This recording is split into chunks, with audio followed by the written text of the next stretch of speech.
Good evening, and welcome to the third part in Sikunye series on the church and teen parenting. My name is Richard Lundy, and I'll be hosting tonight's meeting. And by way of introduction, Sikunye is an initiative of the not-for-profit organization called Common Good. It was started in 2005. Our vision is to support grassroots transformation, which means that we work with organizations and individuals who are bringing about positive change in their own communities. I invite you to introduce yourself in the chat box. You can include your name, the organization or church that you're representing, and perhaps where you're joining us from tonight. Sikunye's focus on reaching local churches to care for and support families is crucial to what we do. We believe and we know that children in their first 1,000 days of life, this is talking about from when a child is conceived up to their second birthday, that period of time is a profound time of brain development. Baby's brain is particularly sensitive to the environment and experiences during that period. In Sikunye, we want to see all parents and caregivers doing well so that they can provide what their baby needs to get a good, solid foundation in that important time. Now, the topic of teenage pregnancy is a big one, and it impacts on many people.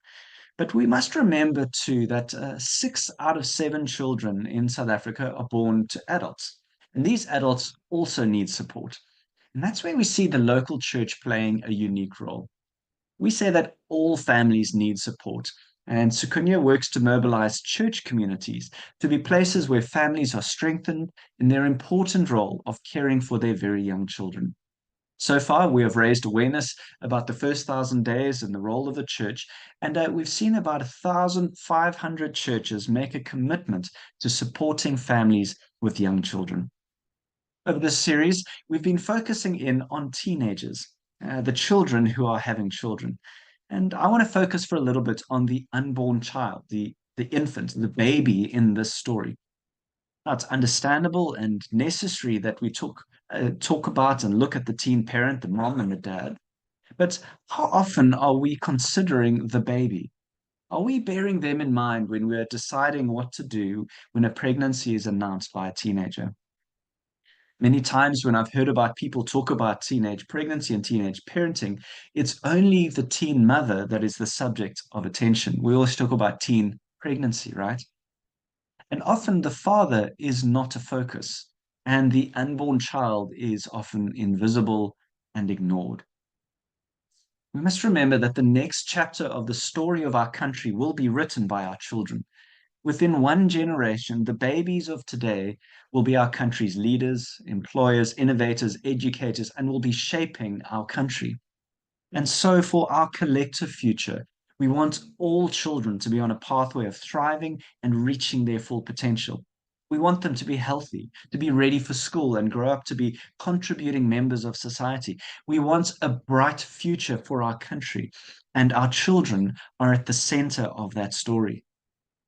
Tragically, though, up to half of all the children in developing countries like South Africa do not get the strong start to life that they need. The foundation that they need for future flourishing is not well established, and they're on a pathway of mere survival, struggling to get by. I want to share just one statistic with you to explain this. We see that as a result of prolonged undernutrition, an estimated 1 in 4 children in South Africa under 5 are stunted. And this affects a child's physical and brain development, and that effect lasts a lifetime, with impaired cognitive development, a lower IQ, weakened immune systems, and a greater risk of disease later in life. Children who are stunted are less likely to finish school, have lower productivity, and earn around 20% lower than average wages as adults. And we know that children who are on this pathway of struggling typically end up having children who struggle too. And the cycle of intergenerational poverty continues, and the next chapter for our country will be no different than today's.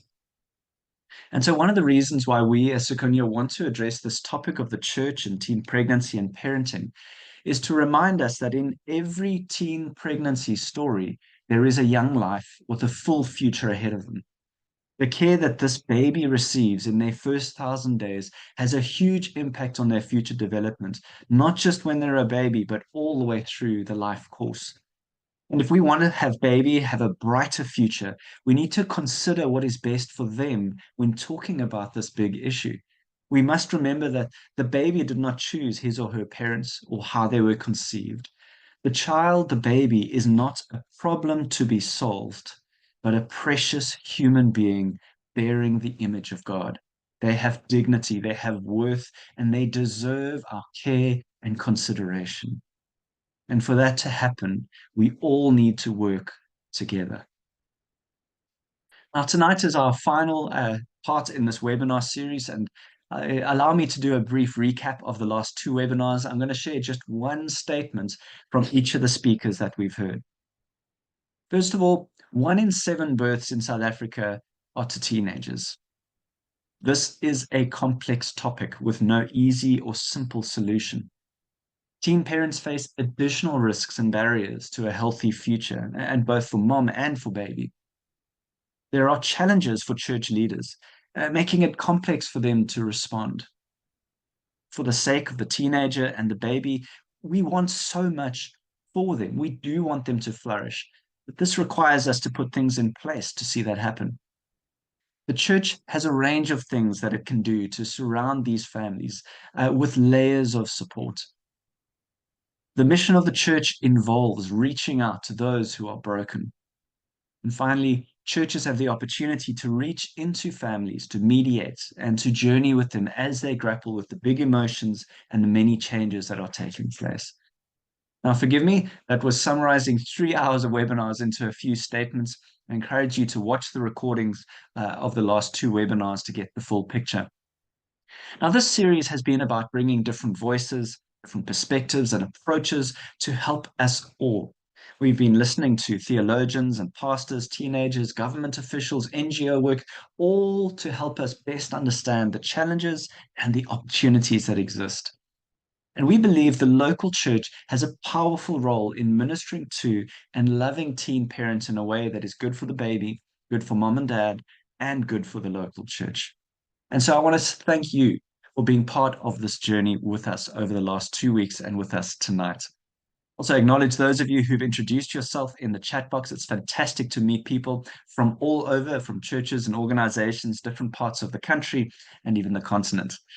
Now, on Zoom, there is a react button where you can show what you are thinking about, what the speaker is saying.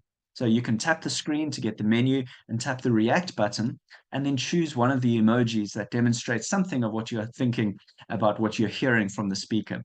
In this kind of context, we can't hear each other interact with the speaker, but this is the next best thing that we have on Zoom. And of course, putting your comments on the chat box are welcome and encouraged. What can you expect tonight? Well, we're going to explore the topic of teen fathers and then go into some frequently asked questions that come up regarding this big topic of teenage parenting. And we're going to use a panel discussion to be able to answer those questions. And then concluding with some practical tips that can shape some of the next steps that you might want to be taking after having heard these presentations. I've said it in every one of these webinars that every teen pregnancy story is unique. Every father story is unique. But as you listen to the story of the teen parent, you may discover that there is a teenage father in the mix, a father who is under the age of 19. What are they experiencing? And what is good for us to consider when reaching out to these teen dads? This is a hot topic, right? And so to help us understand this better, we're going to listen in to Julia Stark. Julius managed the Parent Center's teen program and did so for 19 years. She was the master trainer and materials developer of the Teen Parenting Program Facilitators Training. And with this experience in engaging teen parents, we asked her to help us understand how can we engage the teen father? What are the unique factors at play? And how can we better support these young men as fathers? So to start us off, Julia asked a colleague, Nopolo, to interview a teen dad to bring his voice into the room. So we're going to listen to a teen father, and then we're going to listen to Julia's presentation. Your first question is as follows. How did you feel when you found out that you were becoming a dad? I was scared and afraid of being a father. Through that, I was scared to tell my parents about the pregnancy. Thank you. Number 2, how did your parents or guardian respond? They shouted at me and gave me a silent treatment for 3 weeks, and I humbled myself and promised them I would be responsible for my actions. Thank you. Number 3, how involved are you with your child? My relationship with my child is not well because they were the both families didn't agree about the case that I brought. Okay. Thank you. Number 4, what has been your biggest challenge being a teen father? I lost benefits that I used to get. I don't get them anymore. My girlfriend's family blamed me for damaging their own daughter's future. To a point where I had suicidal thoughts. I had suicidal thoughts because I couldn't believe, and I was thinking over and over until I decided to beg my girlfriend to speak to her family on behalf of me. Thank you. Number 5, what has helped you cope as a teen father? I joined the program, which I learned that I should accept my mistakes and be responsible. I also learned that a child gets traumatized when she doesn't have a parent. So I decided to be there for her and support and gave her support. And I learned how to solve my problems, to take care of my child's needs. For example, to give her love and give her time so that she can see that I'm ready to be her father. Good evening, everybody. Thank you, Richard, for that introduction and for this opportunity to share some thoughts about engaging the teenage father.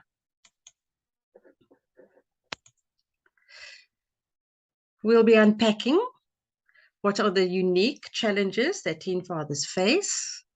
How can we, as nonprofits, faith-based organizations, and community-based organizations, engage meaningfully with teen fathers? And what are the opportunities for teen fathers to play a part in their children's lives? This is a model that is useful as we look at concentric circles of support for the teenage father. Each teenage father is unique. His challenges are unique, but he's part of a complex, dynamic social ecosystem which will determine his opportunities for playing a fatherhood role, as well as our ability to engage with him so that all parties have an opportunity to thrive and to reach their potential. So let's just have a look at this model because we'll be referring to it as we go forward. You will see that in the center of the model, you have the individual, in this case, the teen father. In the next layer of support, you have his immediate family, followed by his neighborhood, the schools he attends, and his close community. And then the circle beyond that is the circle of support provided by community services, by our child, our faith-based organizations, our churches, etc. And these are all encompassed in the widely shared cultural values, beliefs, and customs and laws of the land, which govern the way we interact. It's a dynamic model, which means that anything that impacts the individual is likely to impact his family, And so too, if we work from the outer support levels in, if we can support families, we will eventually also provide support for the individual. And the goal is so that it's easier to engage with the teen father and to provide the support that he needs. So if we look at the middle of that model, in the middle of the model, we have the individual, and the teen father is traversing the adolescent developmental stage. During the stage, there is developmental change happening in all the 5 major areas of his life: the physical changes, cognitive or intellectual changes, emotional changes, social changes, and spiritual changes. These changes are helping him to move from being a child to be an adult. As we heard last week, the teen mom is experiencing an adolescence interrupted, or an interrupted adolescence, and so is the teen father, because the goal of this stage of development is that we develop our own identity. We answer the question, who am I? And for the teenage parent and teenage father, therefore, who is both an adolescent as well as being a father, in other words, he has both adolescent and adult responsibilities, this can easily result in identity confusion of not knowing what his role is.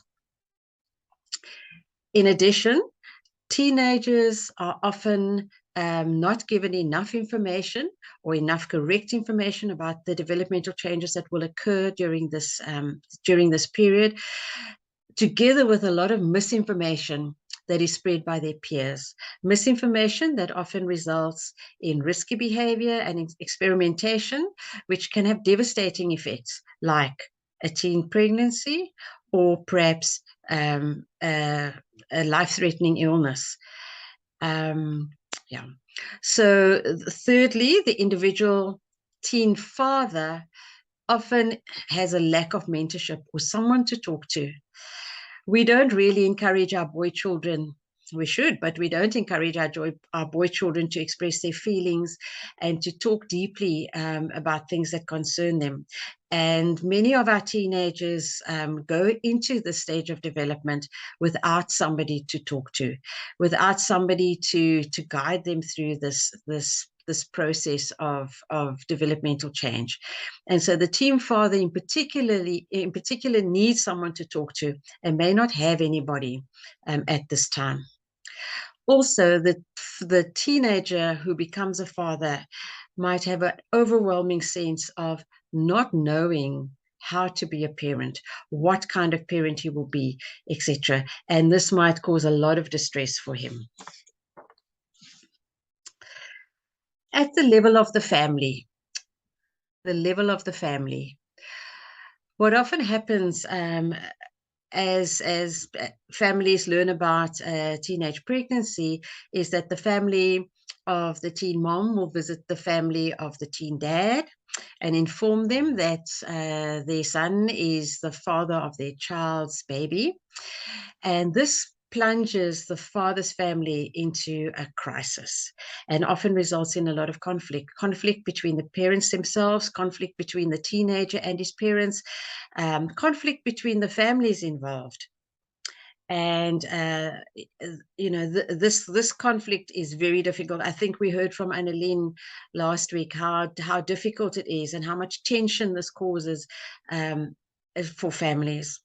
So families sometimes decide that they are going to deny paternity. The father's family might decide that they are unable to take on the financial burden and the care burden that this pregnancy brings, and they might encourage their teenage son to deny paternity of the child, which of course is very hurtful to the teen mom. On the other hand, some families may force their teenage children to get married. And then access to the child is often the first challenge that gets mentioned when one talks about the challenges that teen fathers face. because the parents of the teen mom are often unsure about the worthiness of the teen father to be part of the child's life. And so they gatekeep. In other words, they keep the teen father on the outside. Sometimes this is because of fears that they have around the relationship between their daughter and the teen father. And sometimes it's dependent on practices like damages being paid. So the teen father is only allowed access if his parents has paid damages to the teen mom's family. The teen mom's family might also prefer to bring up the child without the interference of the teen father and his family. And the teen father is often faced through all of these. He's with a lot of mixed messages. On the one hand, he feels stupid, and his peers consider him to be stupid to have got himself into this situation. And sometimes, on the other hand, family members display a sense of pride that he is now a man because he has fathered a child. At the level of the community, the teen dad often faces stigma, as does the teen mom, but it's a little bit of a different kind of stigma in that he is regarded as the perpetrator of the situation that they find themselves in. And it's also considered that he, although being a party to this, gets off scot-free. His education isn't interrupted. And so a lot of blame is laid at his door. And this might result in the teen father and his family being excluded from community activities and even church activities.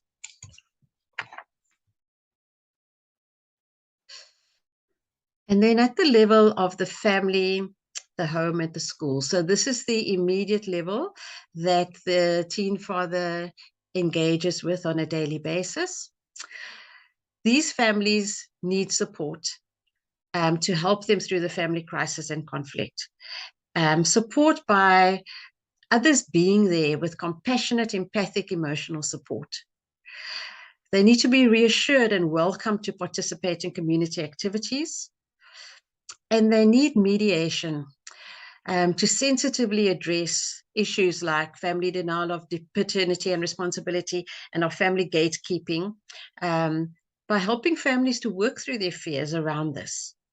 And also mediation regarding the appropriateness of forced marriage or continuing with their school and their education. The church community can play a unique role, but the church community needs to start with ourselves. We need to examine, work through, and flush out our personal attitudes. And this work requires a lot of integrity. It really means thinking deeply about where we stand on these issues. We can start the process by building an inclusive church and a church community based not so much on what would Jesus do, but what do we know Jesus did. Pastors need to lead from the front and to model forgiveness, grace, compassion, and empathy by actually doing or practicing all of these. Church leaders need to get on board. And one of the ways of involving them most effectively is when they're involved in the actual planning for an inclusive church community, rather than told to be an inclusive church community. And then churches need to enlist professional help. If they don't have the resources to deal with some of the issues, they need to know what the resources in their community are. And some churches are reluctant to refer to a non-church-based help, but they need to be encouraged to see, what help is best for the family and the teen father and teen mother at this stage. Then at the individual level, the teenager needs to rebuild his sense of self-worth. So this is work that he needs to do, but he does it best when he is shown genuine care and concern. Teenagers see through hypocrisy so quickly and easily. So once they are assured that we genuinely are concerned, they are more likely to engage with us. We struggle as well with engagement of teen fathers in our parenting program. Of the 260 teen parents and caregivers who have participated this year, 43 or 17% were male. But of these 43, 9 were biological fathers, which is 20%, and the rest were male caregivers of siblings. These are, in fact, good numbers. Every teen father that enlists for our program is welcomed onto the program, because we know that they will go away feeling skilled to actually build a good, solid relationship with their child. And many of our male caregivers, we know, are teen fathers as well, but by saying they're caregivers, they don't have to identify themselves as biological parents. And we are happy that they too go away with the skills and are better parents in the long run. We also know that our program prevents child abuse and neglect, and that it plays a preventative role in future teen pregnancies. So when it comes to the individual, we need to reach out. And sometimes this means providing mentorship or someone to talk to, someone who they can call at the drop of a hat. So what are the child raising opportunities for teen fathers?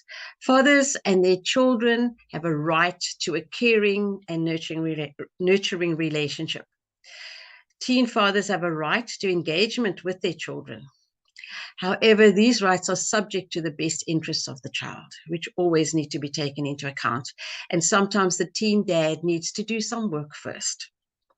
But teen fathers can do the work. They can seek help for themselves. They can upskill themselves with parenting skills.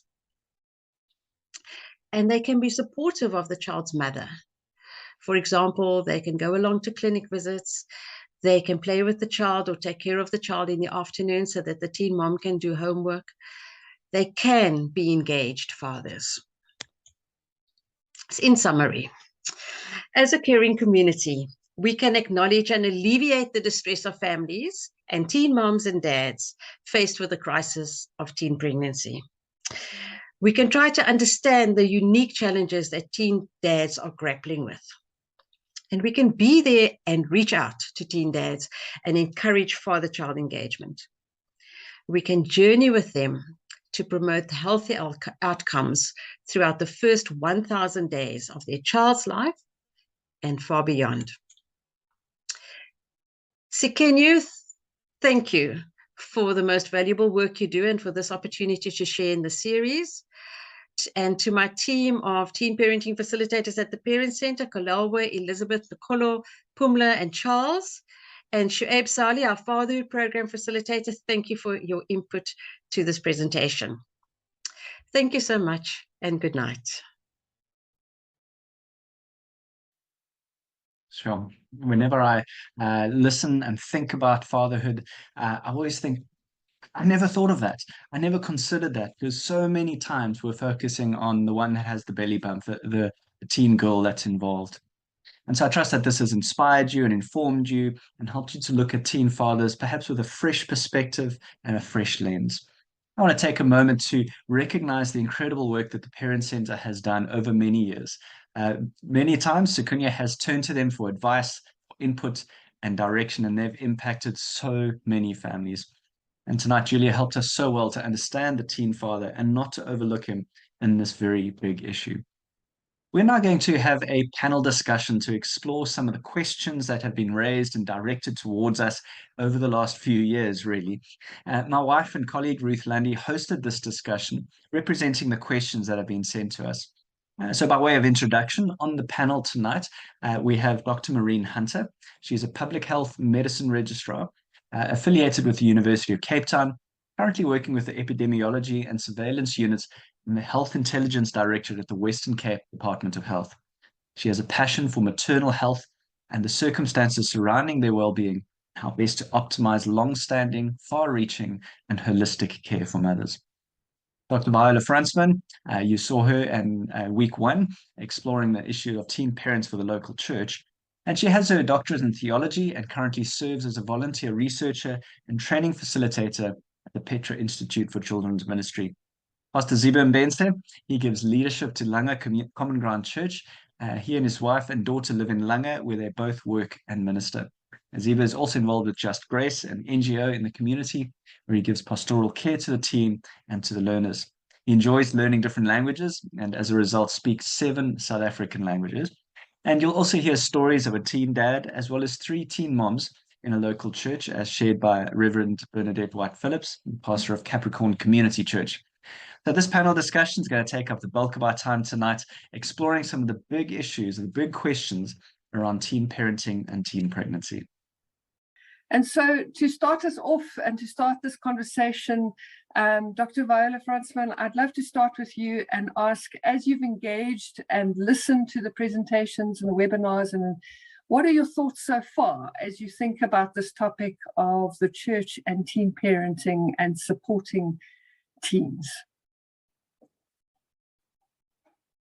Thank you very much, Ruth and the team, and good afternoon, everyone. I would like to applaud Sikunye for tackling this very complex conversation about teenage pregnancy, especially from the perspective of the Christian faith community.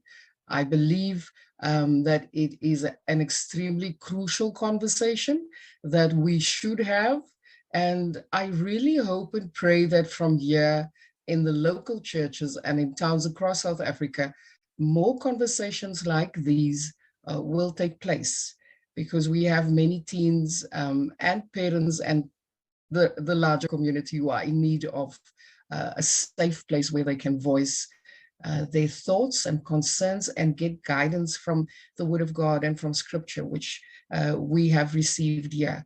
I appreciate that the conversation of the 3 sessions has been multidisciplinary, but from a Christian perspective. We heard from doctors and social workers and pastors and from ordinary people in communities what they think and feel about it. The conversation being an extremely crucial one for me lies in the fact that we as the church are sadly beginning to lose our voice in communities. We have given our authority to speak to organizations such as the South African Council of Churches or other people, but in the local church, we don't speak up when we have to. We speak up amongst ourselves, but we don't let our voices be heard in the community, that they can say, Pastor Ziba said. We don't have that, so we need that, definitely. I have a lot of hope for the church, because I believe with all my heart that God placed the church there as the first barrier of hope. We have the mandate to represent God in the world, so we have to do what we can to help. So I have a lot of hope for the church. Thank you, Ruth. Wonderful, Viola, and I share your hope, and I also share this. I hope that we continue this conversation that has been started here, the conversations that we've heard in the series will lead to further conversations in our communities and in our churches and in our faith spaces as we think about some of the issues that we've been facing with. And as we've heard over this time, it has been difficult to be here in this webinar series, some of the hard statistics on teen parenting and pregnancy in South Africa, where we see about 30% of young girls are falling pregnant. And of these girls, we see that only 1 in 3 go back to school. And our teen parents or teen pregnancy, we must remember that this is a childhood interrupted. And sadly, often the cycle of teen pregnancy is repeated, where the teen mom does not finish school and then is unable to get meaningful employment, which leads to her living in poverty.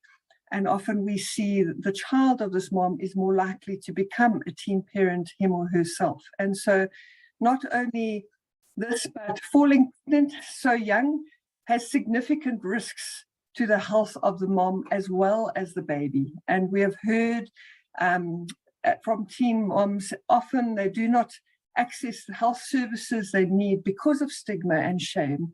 And we've heard teen moms saying that although things look hard, when there are people that support, things are a little bit easier. And that's what we really want to see more of, is the support around teens in this space, that things can be easier in a very hard situation. And this is not something the local church can really impact for. Sorry, I'm getting my words all muddled this afternoon. This is an issue that the local church, we can have a challenge to respond to teen pregnancy at this time, where we see some communities saying we need to punish the teen mom, but in punishing her, we are also punishing this unborn child who is not a sin. And so we need to think again about how do we do this. And I feel like this webinar series has given us some food for thought around that. And so today we're wanting to look more at this. We've had many questions coming in about prevention and what about prevention. And we know that prevention work is needed and needs to be done, but we do know that we have high rates of teen pregnancy, and there is much still to be done to be caring for these teens who are falling pregnant. We know that we live in a sinful and broken world, and the reality is that we have many teens who are falling pregnant despite good prevention programs. And so the question in the series is, what can we do to support teens who do fall pregnant, whether they choose to or not? That every pregnancy story is unique, and we do not know the reasons why a teen mom maybe fell pregnant, what happened, but we do know that our response should be unique, because all children need our love, our guidance, our security, belonging, and we need to ensure that our churches are sanctuaries for these young people. And so often there are myths around why our teens are falling pregnant, and many of them could cloud our minds and our hearts as we see teen moms and children who need support. And some of these myths have been raised in the questions that have been submitted. Often we are told that the reason girls fall pregnant is because they are wanting to access the child support grants. And I'd love to pose this question to Dr. Maureen Hunt, who's with us this afternoon. Is this true? Is it true that we see teens getting pregnant in order to access the child support grant? Good afternoon, Ruth. Thank you so much for having me here. You know, everything you've said so far has completely resonated with me, especially the parts where some communities seek to punish these girls. I want to raise that girls don't impregnate themselves, right? I mean, there's a very significant counterpart to this that communities need to focus on it. So we need to do better and be better. But with regards to your question, it is a very popular theory that people believe, and it is largely untrue. There have been several studies that have been done that looked into this and found that there is no basis for it realistically. The fact of the matter is that the child support grant is only accessible to extremely poor families. And the family's financial situation needs to be proven before they can gain access to that money. Secondly, the amount of money that's given to the child support grant is approximately 480 Rand per child, give or take. And this is specifically to assist families in meeting the needs of raising a child. Any parent here knows how expensive raising children can be. And so this grant was never intended to replace an income, but rather to serve as an addition to it. But I want to raise something else, if you would let me. More important than worrying about whether girls want to get pregnant for this money or not, we need to acknowledge that any girl that falls pregnant under the age of 16 has been raped. If she is in a sexual relationship with an adult male or anyone that's more than 2 years her senior, in the eyes of the law, she was raped. And this is very important because in order to have sex, there needs to be consent and willingness. But beyond that, whenever anyone wants to do something, there needs to be an understanding about what could potentially happen as a result of their actions, right? So any woman that falls pregnant, it is difficult for her to understand how much her life will change. The changes in her body, her life, her priorities, her ambitions, you know, it's a massive shift. And that comes with responsibility. And grown women sometimes struggle with this. So how then do we expect a 14 or 15-year-old girl to be able to know exactly what she's getting herself into? And so there's a reason that the law is written in the way that it is, and it is to safeguard these girls from sexual predators, from men that would take advantage of them.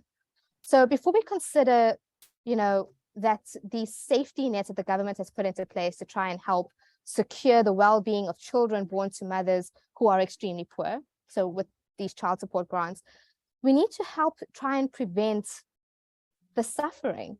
You know, we need to look at our communities, we need to look at this gender-based violence, the rape, the crime, all of this that is taking place, and understand that these young girls are largely victims of a much bigger problem.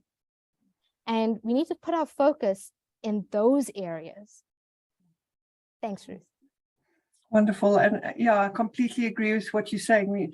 There's a much bigger problem at play here that we need to pay attention to, and not let our preconceived ideas cloud how we see these young moms and young girls. And related to that, I'd love to know from your perspective within the health sector, do you see a difference in the birthing experience of teen parents, of those who have been supported and those who are in caring communities and those who are not supported and maybe shamed or sent away? So being a parent is perhaps one of the most vulnerable states a woman can be in. Your body changes, it changes the way you absorb food, the way you are able to fight off infections. It increases the stress on your heart. It fills your body with a lot of hormones to protect the pregnancy, to grow the pregnancy. And it can leave the mother at risk for a lot of complications as a result of this. And it can be a beautiful thing, pregnancy, but it can also be extremely dangerous and terrifying, you know? And this is why it is so important that when you are pregnant, you go to the clinic, you go to the MOU or the hospital, wherever it is you're being taken care of, and you continue to go for regular checkups and appointments. Doctors are not miracle workers. We are merely servants of God, but we are trained to be able to pick up when something is wrong in either the mother or the baby. And if we can catch the problems early enough, we can make them better. And when we can't, we can do our best to limit the complications that can happen. So supported teenagers are no different than supported women in general, right? In fact, it's no different from any supported person. You know, when you are supported, you feel less scared, less alone, you feel more confident, right? You're stronger, you're more hopeful. And all of these positive feelings are needed in order to face challenges. And while most pregnancies may be uneventful and relatively safe, right, you can never be too careful. And it is very important to take care. There have been many studies that showed that doula support, so having a birthing companion, right, it has a very positive effect on the birthing experience for the mother. And it's important to support these girls, very important, because if they're not supported, they won't go to the clinic, they won't go to their appointments, they won't feel like they can manage this huge life-changing event that's going to happen. Childbirth is not easy, and neither is raising a child. Breastfeeding, being responsible for a tiny human, wanting what's best for them, the strain on the brain that comes with making so many decisions all at the same time, being needed all the time. All moms do better with support. And teenagers need even more support because they too are still finding their way in this world. Wonderful. And we heard Dr. Estelle Lawrence mention this last week when she spoke about those layers of support, of how important it is for us to create those layers of support around the teen mom so that she can do well. Just very briefly, as you think about the local church community and partnering with health services and other service providers, do you have some tips of how we can do that well in order to create those layers of support for the teen parent? Absolutely. So the Western Cape Department of Health is very passionate about protecting the health and well-being of our youth. They're the future, not just of our communities, but of our country. You know, so we have invested in dedicated youth clinics with on-site services that have extended hours or specific days that are just dedicated to adolescents. We have off-site services that include wellness centers or hubs. And we work very closely with the Department of Education, the City of Cape Town, health committees, and various organizations to see to it that we cater to the needs of the youth, including for family planning. Right? We also have and support youth development in all of these initiatives. So we do it with youth involvement. We have school-based support groups in some communities, task teams developing procedures to support young mothers that find themselves on this journey. And so working closely with the clinics in your community is a great step forward. Seeking out these various projects, referring teenagers who need the support to these centers can be very helpful, whether they are based in a facility, in the schools or in the communities. Because as a community, we need to change the way we think about each other, the way we care about each other. We are all human beings. We all need love, support, and care. And with a little bit of that, perhaps we can see a world where the youth are protected. You know, it is absolutely pertinent that we do our level best to prevent teenage pregnancy. It can be a very dangerous journey for both mom and baby. But we also need to understand that these girls are vulnerable and that a lot of the times they are forced into situations that they're not yet equipped to handle. And often these situations are criminal. But regardless, you know, what does lack of care achieve? What do we get from punishing these girls? It doesn't change their situation. It doesn't change what has happened. Right? It simply just increases the risks of the medical, mental, and social complications that come with it. So we are all one community. It all starts at home. It starts with us.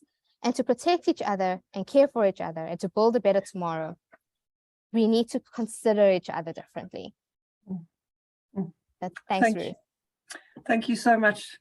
So grateful for your insights in there. I know you very briefly summarized such important things that, but it's so good to hear that there are ways that we can work with, that other systems and support services are also thinking about the adolescent. And so we often say to churches, you don't have to be it all or do it all.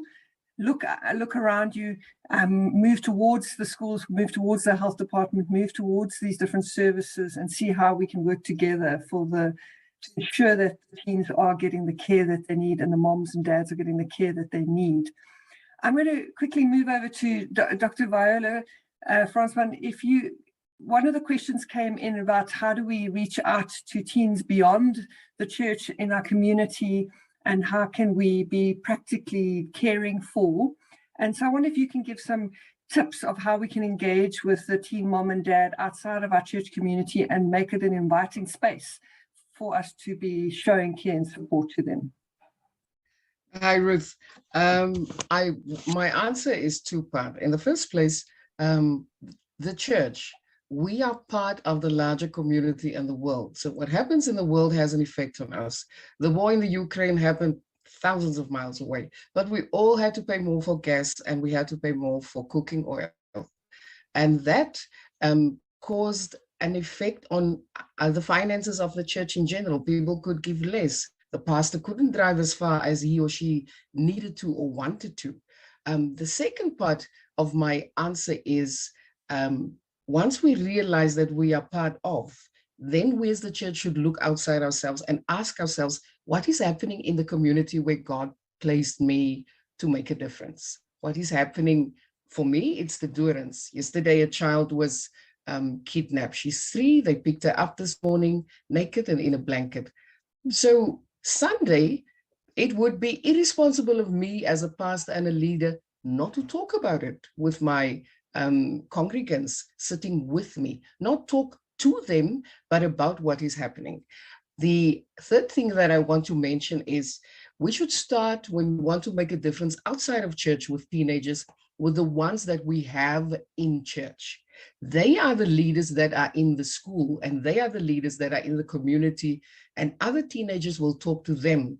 And if we don't equip them how to live as a Christian 24/7 in church, they cannot live it outside and they cannot help anybody else. The teenagers outside will not listen to me. I'm an old lady in their eyes. When I come, they see a judge.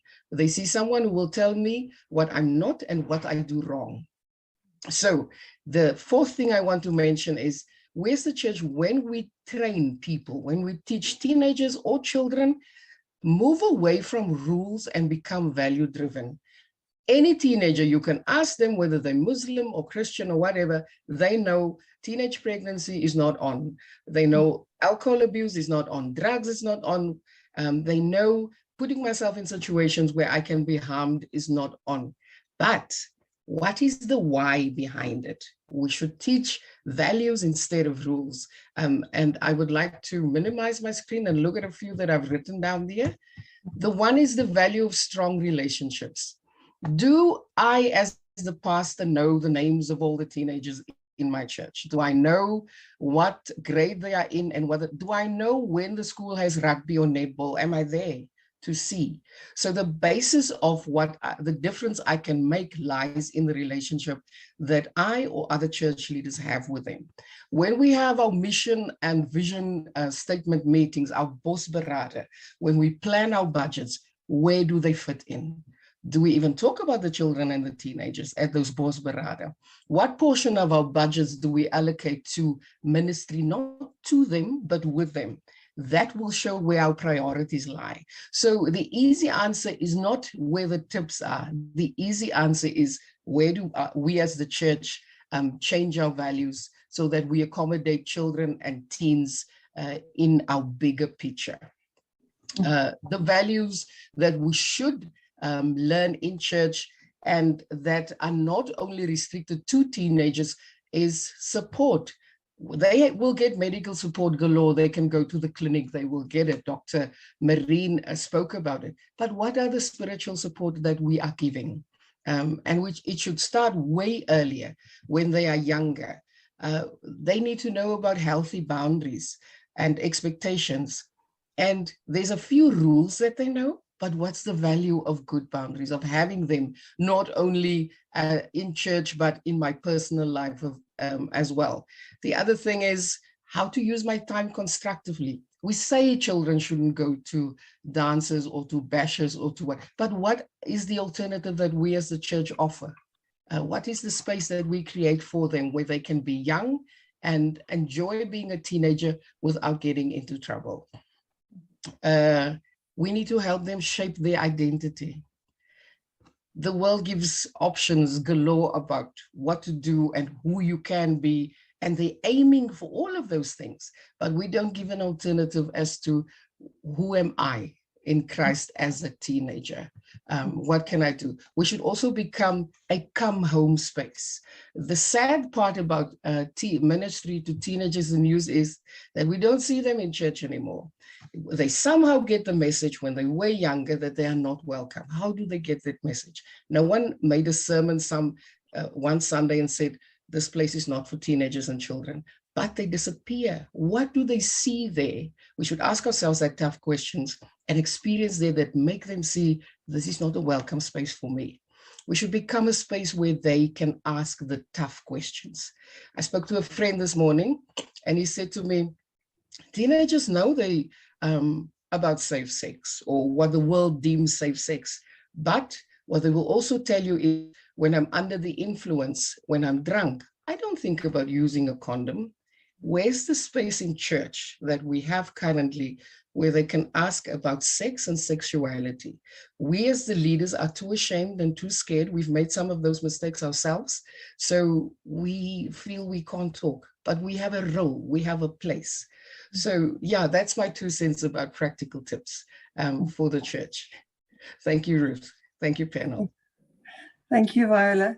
And such important things there about doing it with them, in relationship, in conversation, getting the teens into that space. Do we know them or are we just talking at them? Do we understand their story and what's going on? And I think that's so important to what you're sharing there is how do we really build deep foundations in there, that they're not just following rules, but they're following values.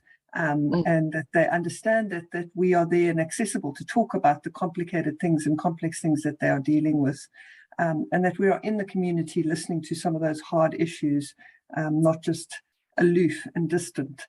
So I am going to ask Pastor Ziba, as a pastor in Langa, as you've walked the roads, as you've walked with your congregation and other pastors, you've heard people say we need to punish the girl. What have you seen in your experience as a church leader? How do you balance the challenge of culture and church practice? How do you approach this as a church leader, as you care for teen pregnant parents? What has been your approach in dealing with this? Yeah. Thank you for having me. Yeah, on the ground, what I notice mostly on our fellow pastors is the church has a role to maintain, whereas purity or its witness, we are called to be the salt and the light, to be exemplary. That is known. But what I've seen is that there is a hastiness of wanting to punish girls who are pregnant, wanting to sort of a punitive measures so that they can stop to do what they're doing. But that is not being helpful to be punitive. Actually, we've seen teenage pregnancy is increasing, even if there are those measures in the church. So what I've been encouraging my friends is to look at the why, not what is happening. We have neglected the socio-economic kind of factors, but also absent fathers, if mom is present, mainly in the townships, maybe mom is also an alcoholic, so there's no structure at home, there's no discipline. So this child is going to find a solace, in a boyfriend. The boyfriend will become everything to that child. So what we've been saying to them is that we need to practice love and care and support, and understand why, rather than what is happening. So that has been something that I believe that as pastors, we have to understand that what is the purpose of the church? We are not there to already you are down, but to pick you up. So I've challenged my friends to let's pick up these teenagers, and they're already down, stigmatized, missing some classes, or there's a change in their bodies. So there's something that as a church, especially as pastors, we can be a voice of love and care and support to this teenage pregnancy, syndrome that we kind of seeing happening. Yeah. And linked to what you're saying there, Pastor, how do you get your congregation on board? Do you find sometimes there's people within the congregation, within the community that say, no, Pastor, you shouldn't do this, you should do that? How do you address that? Yes. One thing that is happening, you are seen as if you're condoning sin. You are being more liberal, if I'm using that word loosely. You're kind of being soft. Christ has called us to higher standard. And you as a pastor now, you are receiving, you are being warm, embracing these teenagers who are pregnant. So what I've been saying is that without being too biblical, we are all sinners, and we all have our shortcomings. We all have fallen short of the glory. So we, as Christ, we need to sit down. Christ went to Zacchaeus, he sat with him down, also a Samaritan woman.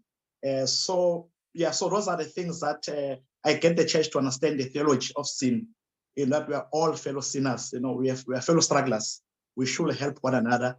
But secondly, I've created a group of prayer where we pray for the teenagers of Langa, because we can talk and talk and talk, but the power comes when we actually take these concerns to God and say, God, please help our youth, to see the purity in their sexual lives.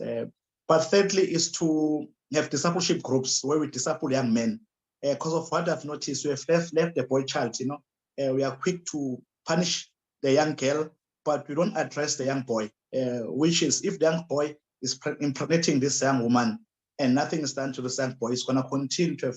And sadly, I know kids, boys who are 18, 19, they've already have 2 kids or 3, because of why no one attended to the boys. We always attend a girl child. So I would say that practical tips is to talk with boys, spend time with boys, disciple them. Married men, spend time with young boys who are saying, so that you can model how to, live life in a way that is exemplary. Yeah.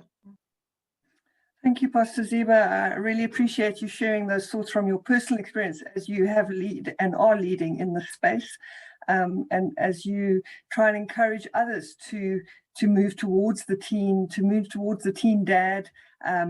We heard last week from Julia Stark from the Parent Center and how they're working with teen fathers and how often they are misunderstood, and we're needing to move towards them and say, how do we care for the dad too in the space? So I appreciate you sharing that, and that we are all we have all fallen short of the glory of God, and so we can't be quick to punish, but how can we show love and care and support towards these young girls? So thank you for sharing that.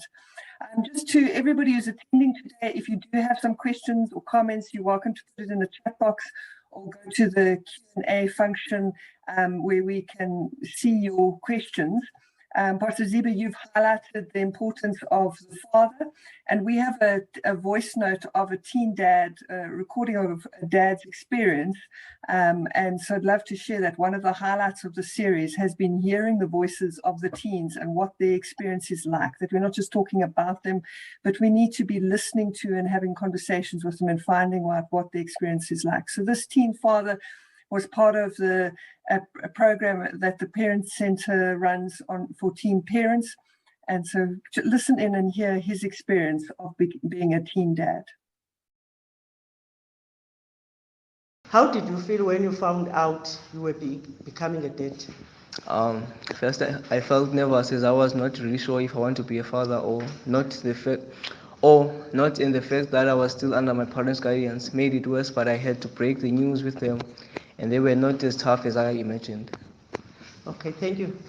Number 2, how did your parents or guardians respond? They were not mad at all, but not okay at the same time. But they knew nothing will change. They had to support me. Yeah. Okay, thank you. Number 3, how involved are you with your child? I try by all means to be there for him by taking him to the clinic for injection and spend time when he visits me. Okay. What have been your biggest challenge being a teen father? It is to provide for my son because I am still at school, so that makes it difficult for me. But my parents help me to buy stuff for the child. Okay. What has helped you to cope as a teen father? I think joining the teen parenting program was the best decision to make because I feel I am in a right place where I'm not judged and I feel positive about myself, and that helped me to know that I have made a mistake and I don't have to stick to that, but to try and live happy with my child. And I also learned to understand my child. So important to hear that perspective from this teen dad. Importantly, we need to remember from every pregnancy story is unique, and we don't necessarily know the reasons behind or how our young children become parents, become pregnant. We don't know the circumstances around that, but it's important for us to listen and to see how we can lean in. And last week we heard from Reverend Bernadette White Phillips from Capricorn Community Church. That's a small church in the community of Capricorn in Cape Town. Capricorn is described as a low-income area with high levels of poverty, informal dwellings, crime and violence are commonplace. And it is also a community with high levels of teen pregnancy. And this is a church that is actively reaching out to teen parents. Last week, Reverend Bernadette shared with us why her church cares for teens and said it's part of their mission. And it is a beautiful and messy mission that they're part of. And this week, she's sharing with us 3 stories of teens that in their church that they've walked with. And as like you've listened to this dad, I'd like you to listen into what she has to say about the practical ways that the church has cared for these 3 unique stories. So I've got a few stories just to tell you, if you don't mind, just of 3 young girls. I've changed their names to biblical names, but just to kind of share their stories. So I want to tell you about Deborah, and I've given her a heading from devastation to delight.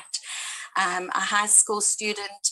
Her parents were absolutely horrified, were thinking of kicking her out the house, and I was called in, and we had many meetings and discussions, and eventually we just sort of decided to keep her at home. In fact, she did move out for a little while, but she integrated back into the home once everyone was over the shock and the sadness of the parents were feeling incredibly sad by what had happened. And of course, no one expects it to happen. You don't know that this would happen to your family. But once everybody settles down, then they receive the baby, the mom and the baby again.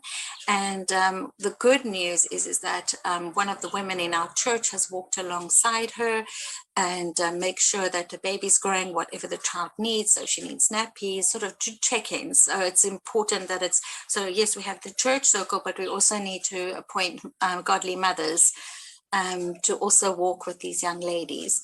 And then I started reaching out to the mother as well, her mother, the granny, and sort of had prayer meetings and discussions with her as well. So it's not just a one thing. And the good news is that Deborah, we'll call her Deborah, is back at school again. Her daughter is in creche, and someone from our church is supporting her financially so that she can go through creche. And she comes to Bible study and she comes to church, and we just absolutely love this little girl that's growing up, and she's become so cute and feisty. Yeah, she's beautiful. So that's a really lovely story, because she was right at the beginning, she was absolutely devastated, and this lovely development and just a light has come through. And in fact, this young girl, Deborah, is so mature. She was very young before, and she's just sort of like so responsible. She fetches her daughter, she does her schoolwork. It's hard and it's tough, and she gets sick quite a lot, but we're supporting her, and you know, she's back at school, and we're very delighted about that. The other little one is Mary. She gave birth to a special needs baby with profound mental health issues, and so not mental health, but kind of like physically, mentally disabled, a baby. And that's a very hard thing to experience in a community like Vryheid. We don't have many resources and facilities and sort of support groups for this kind of baby that has special needs. And it's, you know, for Mary, she was kind of isolating, became quite depressed. And the family were really struggling financially, couldn't cope with the extra, you know, because the baby needed more milk and more support and endless nappies. So this little baby is older, but what I did was I took her to a place for children with special needs, and so that she could engage with other people who had the same issues. And so she could also see babies who were older than her child and how they would turn out, and that every life is precious and every child has a purpose, even if it is to be that smile, to have that smile, whatever the child's potential is, to actually develop that, because every child has a different potential. And so when the mom heard that, it was really helpful for her. So it is actually taking her to find the support she needs, making sure she's going to hospital for the different checkers, making sure that the social service is involved, making sure that medical treatment is just and fair, because she was sort of isolating, and she picked up a bit of drinking because it is a very stressful situation, helping her through that and also standing with her and praying. So it's very practical and very hands-on. And the last little girl, Anne, she dropped out of school and then she fell pregnant, so she didn't want to go back to school.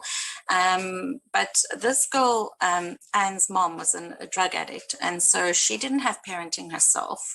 All her life, her mom is an addict, and so that became sort of, you know, her mom lives with her, and it's been a challenge. So we reached out to mom, and she's joined. We started up an addiction support group for addicts in the community, and mom went to rehab. She's sobered up, so now she's a great grandmother to her daughter, to her new granddaughter. And so it's, again, just not dealing with one thing. It's multifaceted support, and it's ongoing, and we're in for the long haul. There's no quick fix for this, and every child is different. Like Anne doesn't want to go back to school, but sort of we've brought her in to help serve in the church. So she's helping us in the children's ministry on a Sunday, and she's got the baby on the hip, and it's kept her out the house. So if we don't engage, these little ones sort of kind of hibernate and stay away, and it's like, no, come back to study, come back to be part of it. It's okay if you can't study right now, we understand, but you know, so we have a future and hope for these girls. And yeah, and we do try to reach, as I said, to the fathers as well, to try and offer support and to check in on them. They're a little bit more distant, but we can say how you're doing, and you know, thinking of you, and how can we pray for you. Powerful stories, and really highlighting the unique challenges and the unique difficulties that each of these different mothers and different families carry, and how practically we can walk alongside and show them love, that it does require us to invest, to get into the messy business, that, as Bernadette says, there's no quick fix. It does require us to be in there for the long walk, and how we can show this love practically to our teens.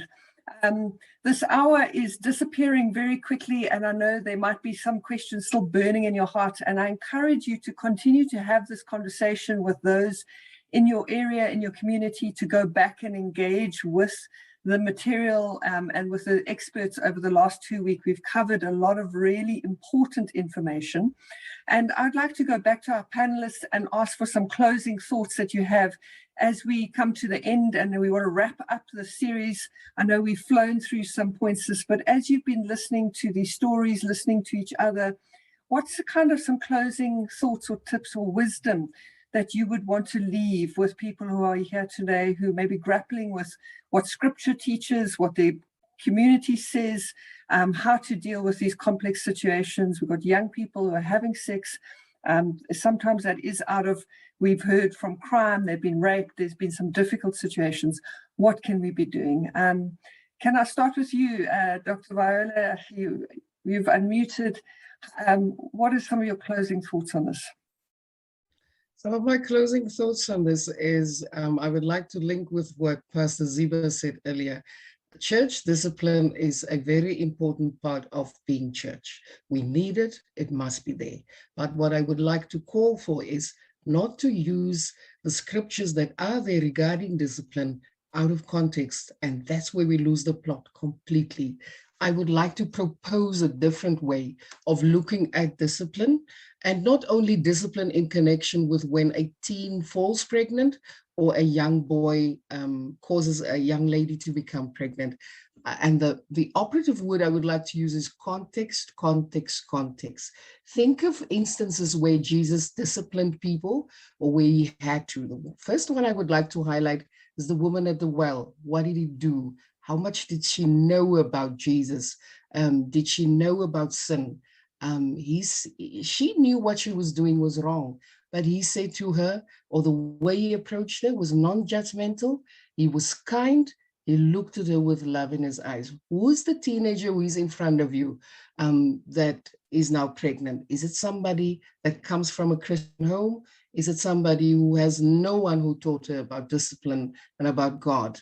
Another point where Jesus disciplined someone was with Peter, where Peter said, but I am not going to abandon you. I'm going to stick with you. You will not be crucified.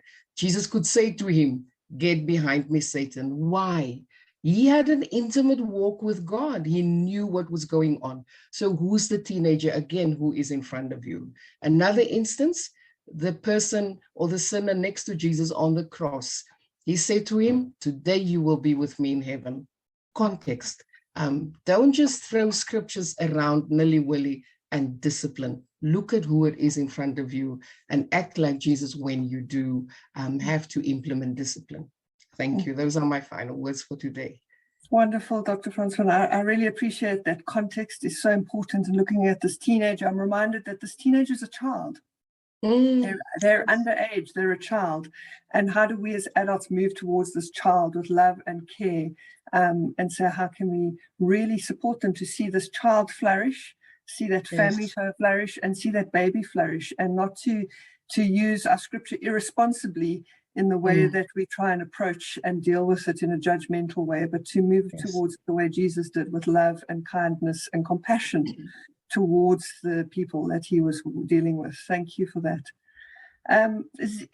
Dr. Maureen Hunter, some last thoughts from your side as you've been listening in, as you've been participating. What would you like to leave with us today?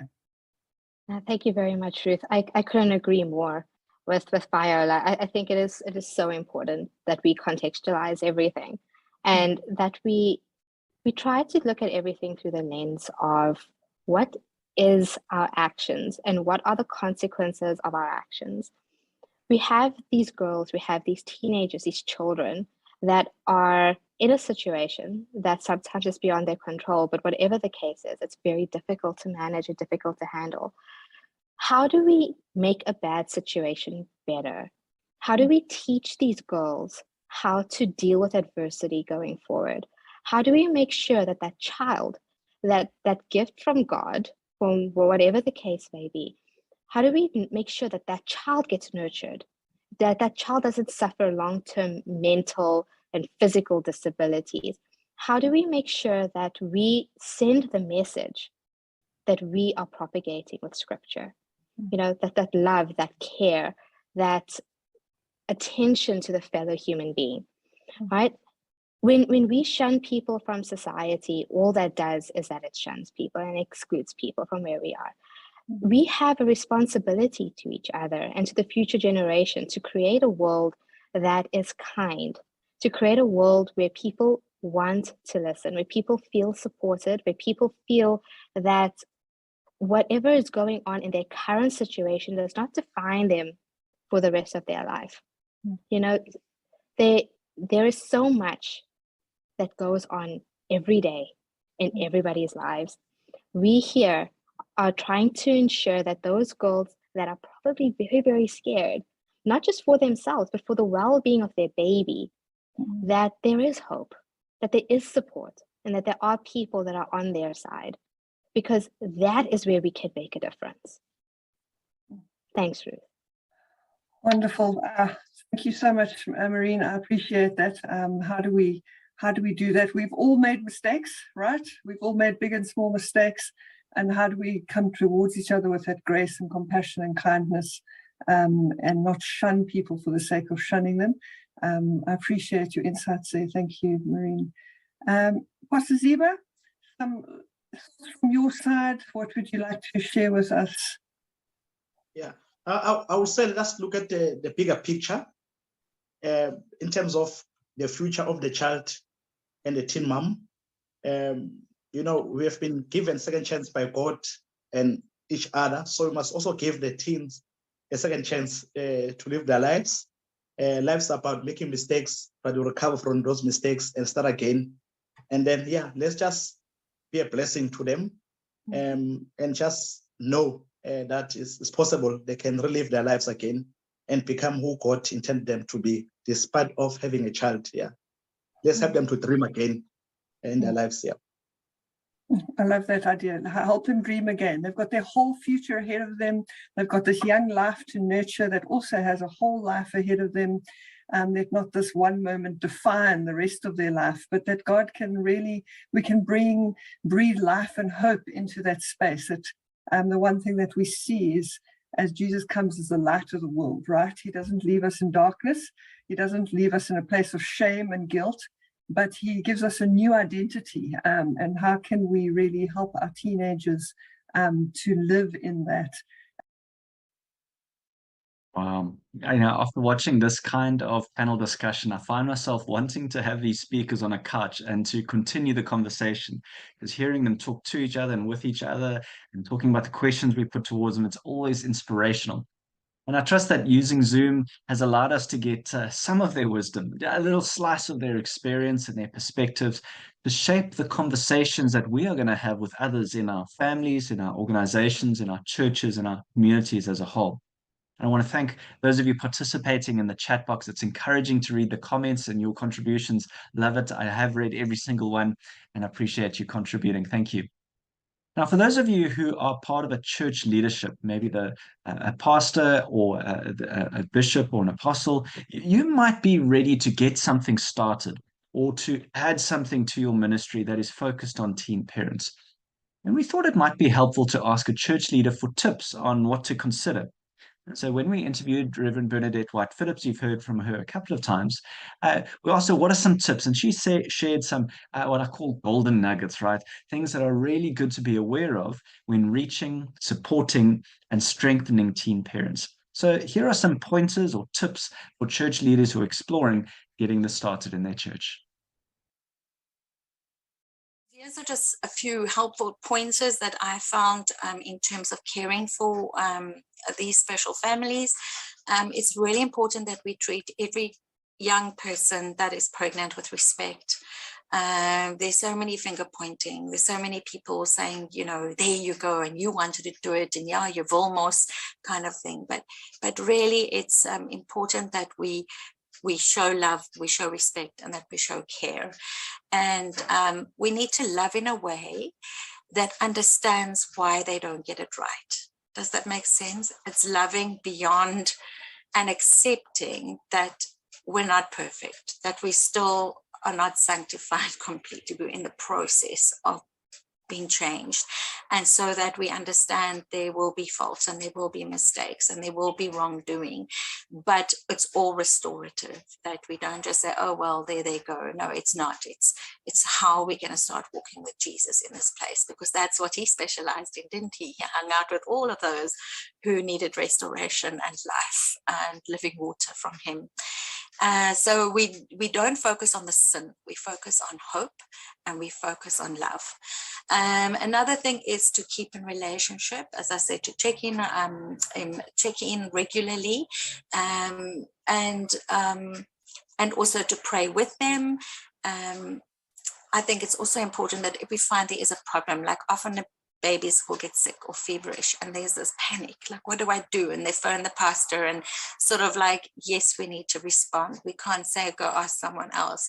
We get up at 2 a.m, some people, and they take the baby to the hospital. We're responsible for the baby as if it is our own child as well.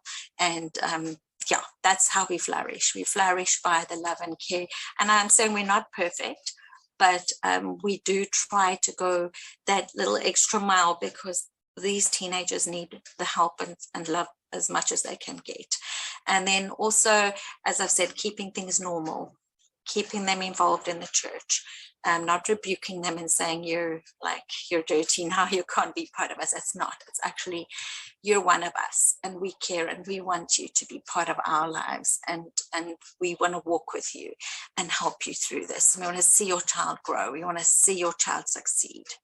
Just like we're hoping you're also going to. And then also see to their needs. Like often there's, because they're teenagers, they don't have an income. SASSA gives out very little, nappies are a fortune, food is expensive. So we need to keep a check that they are okay. And also to do the doctor thing, to watch for depression, because I've noticed that that's something that does happen. These young moms with the hormones already raging after birth, they really struggle sometimes emotionally and also with mental health issues. Yeah. But I think for our little church, if another church was listening in, our little church is not a very wealthy church. And we want to do like a mom's group. We want to have support packs or the birth packs.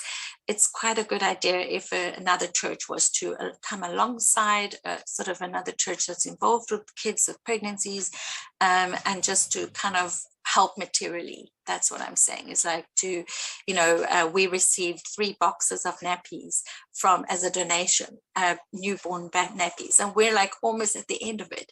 But we are so grateful because we were able to give out tons of nappies, because not all moms are on the material nappies, and there's different ways we can explore other avenues in that as well.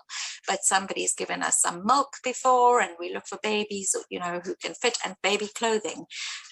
So sharing is also part of our ministry to others, and so when people share with us, we can share and bless others. So I hope that's enough to chew on for now, but it's a very important ministry in every church. And not every church is going to have a whole lot of teenage pregnancies like ours, but when one does come, and I see it as a privilege to walk alongside these young people in the hope of seeing this beautiful, when you talk of ashes, you just think of things that burnt down. Oh my gosh, this is terrible. But actually to see the beauty that comes out of the ashes and the call of Jesus saying, let them come to me, don't stop them. So many blessings as you process this, and it's such an incredible opportunity for others to know Jesus more through our practical giving and sharing and loving and caring.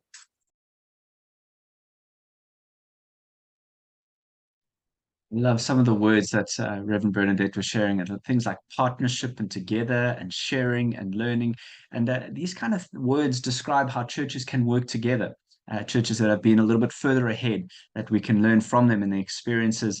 And so I don't want you to feel alone if this is something you're passionate about and wanting to explore further. And we're reaching the end of our webinar series together, and we've heard so much from various speakers. I want to try pull a few things together. First of all, we want to say to the church leaders that are here tonight, we see you. We recognize that you might have a big heart to support and care for teen parents, but there are people around you who disagree with that and think perhaps that we should punish the teenagers and so on and so on. And you might be feeling a little bit stuck.